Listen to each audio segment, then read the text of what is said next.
Have you ever sat down to write your story and immediately felt your mind go completely blank? That moment when you stare at the empty page and think, do I start with the world, the characters, the plot, and suddenly you're paralyzed by indecision? So, if you've been stuck at page one for days, weeks, or even months, I've discovered exactly why this happens, and more importantly, I've developed a simple three-step method that will get you writing your first page today.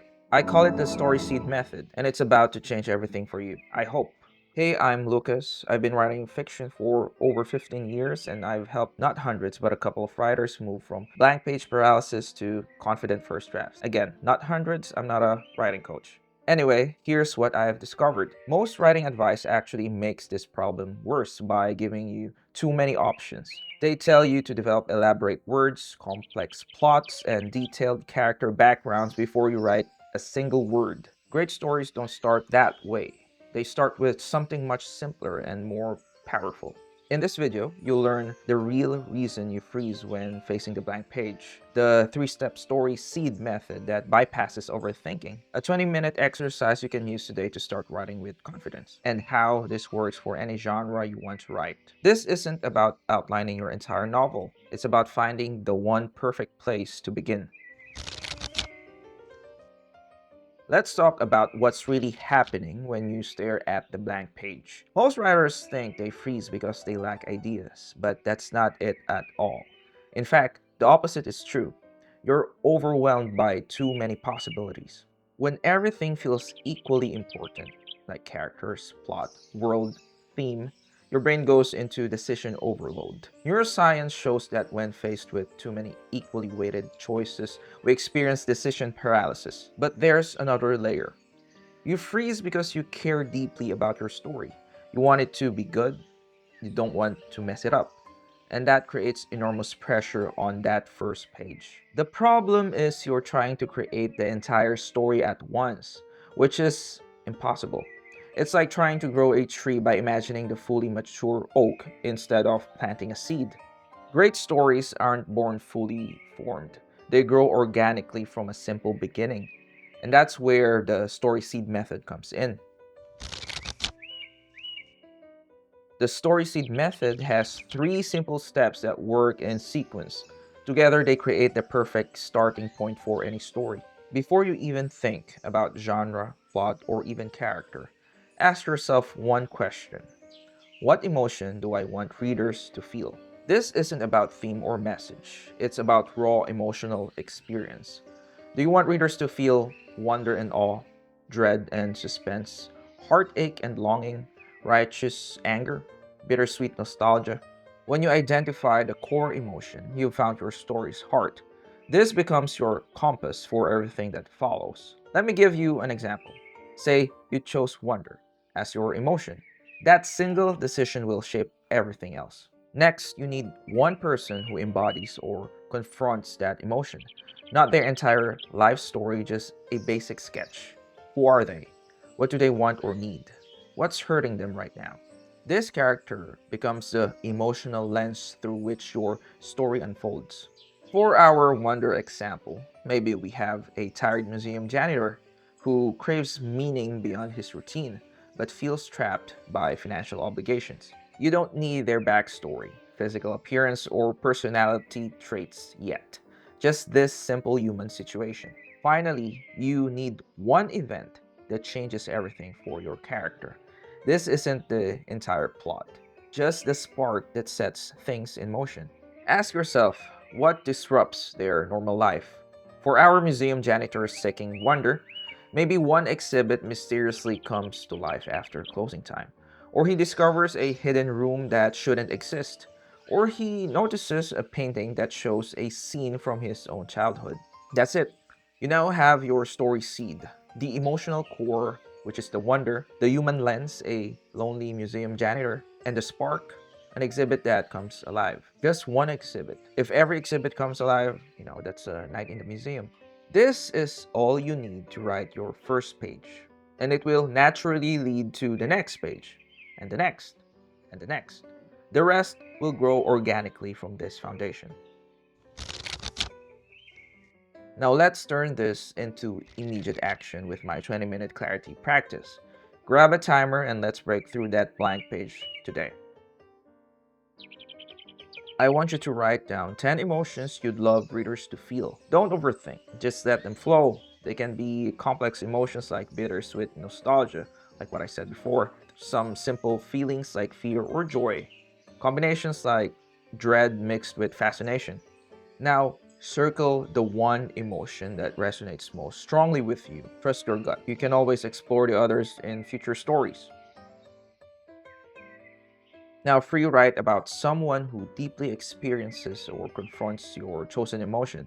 Focus on their current situation, a problem they are facing, something they desperately want, and a secret or fear they carry. Don't worry about crafting the perfect character. Just create a human situation that feels real and charged with your chosen emotion. Brainstorm 3 events that would disrupt your character's normal life. These should be specific moments that force change. Now pick the one disruption that creates the strongest emotional reaction in you, and that's your opening scene. Congratulations, you just created your story seed. This is your doorway into writing that first page. You have the emotional core that will give your story meaning, a character whose journey will embody that emotion, a specific moment of change to begin your story. This is more than enough to start writing. Right now, today. Let me show you how this works across different genres with some story seed examples. For fantasy, emotion, all mixed with dread. Character, a village healer who's never left home. Disruption, she discovers her healing magic isn't curing villagers, it's transforming them. For romance, emotion, longing, and vulnerability. Character, a workaholic chef who's forgotten how to connect with people. Disruption, a customer leaves a handwritten note about how her food made them cry with joy. For mystery thriller, emotion, unsettling curiosity.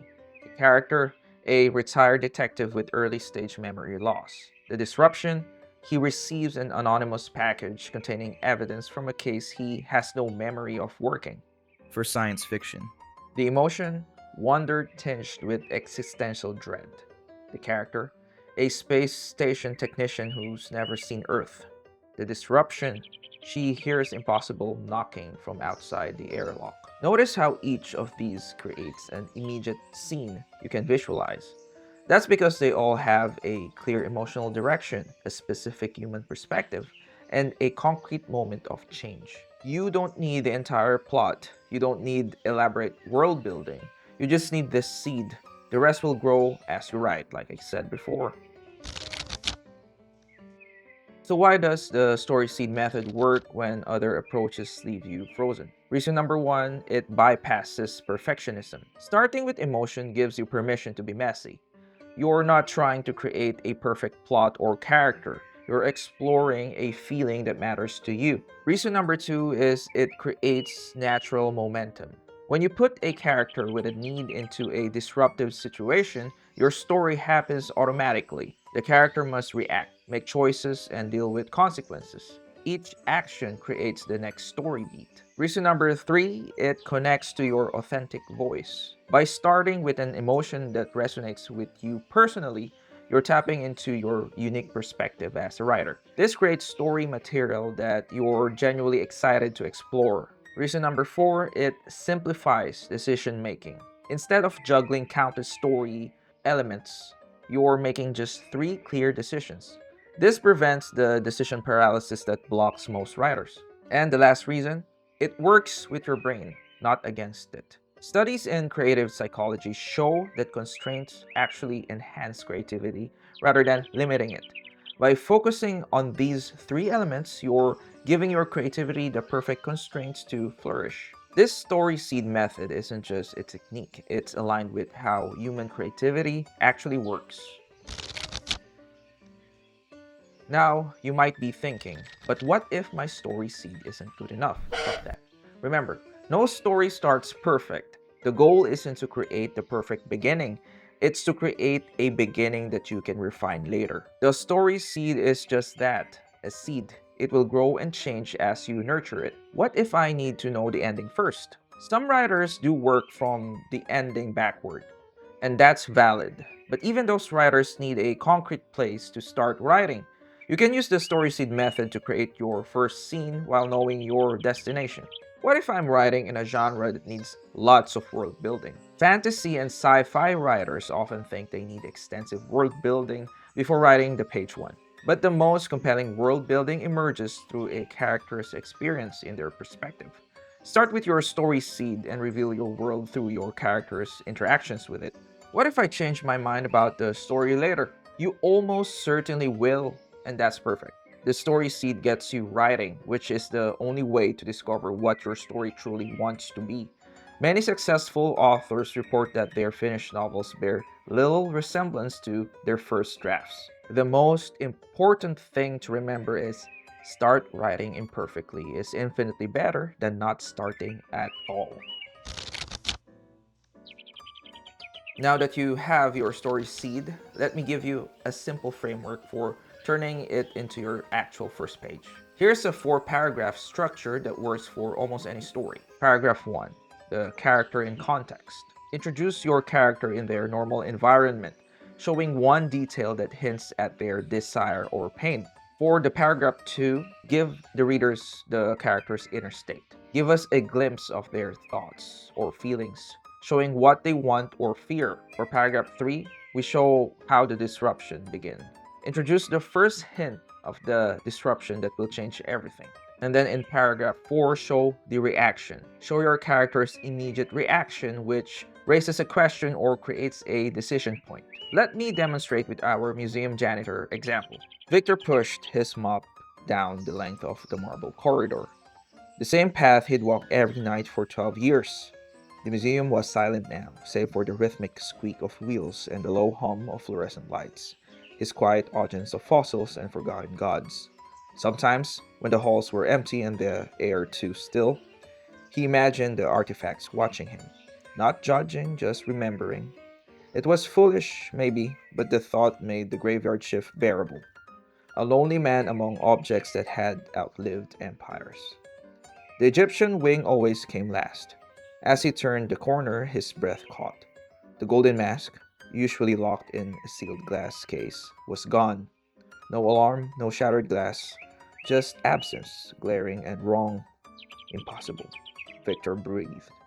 But even before the word faded, he heard it: slow, deliberate footsteps on stone, and the faint rustle of linen, like dry leaves shifting after centuries of sleep.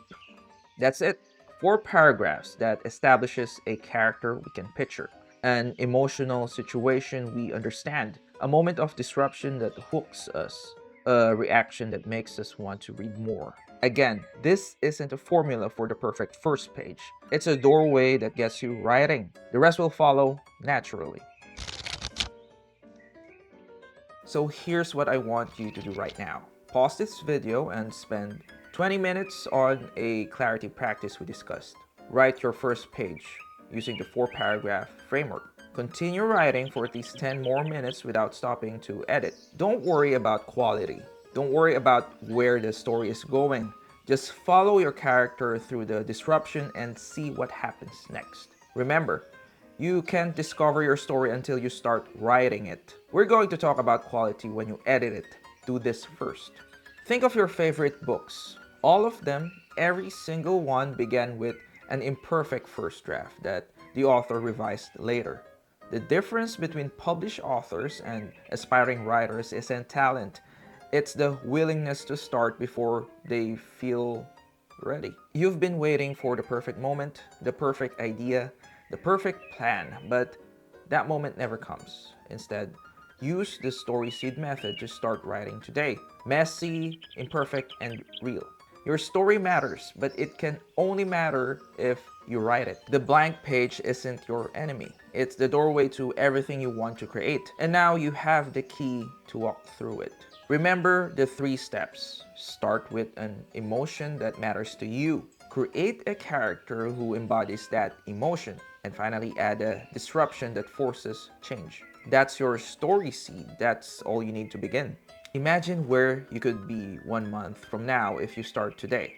Imagine holding pages filled with your words, your characters, your story. That journey begins with a single step, the one I have shown you today. But there are a lot of inspirational videos out there, so I encourage you to watch them because, they help a lot. If this approach helped you, let me know in the comments by sharing your emotion, your character, and the disruption. I'd love to see the story seed you've created. I've also put together a downloadable workbook called the Story Seed Starter Kit that includes 20 powerful emotion prompts for different genres, a guided character creation worksheet, 50 disruption ideas to spark your imagination, and a first page template with additional examples. Just click the link in the description or scan the QR code on the screen to download your copy. And if you want more practical writing guidance without the fluff most of the times, hit subscribe and the notification bell. Let's get your story out of your head and onto the page.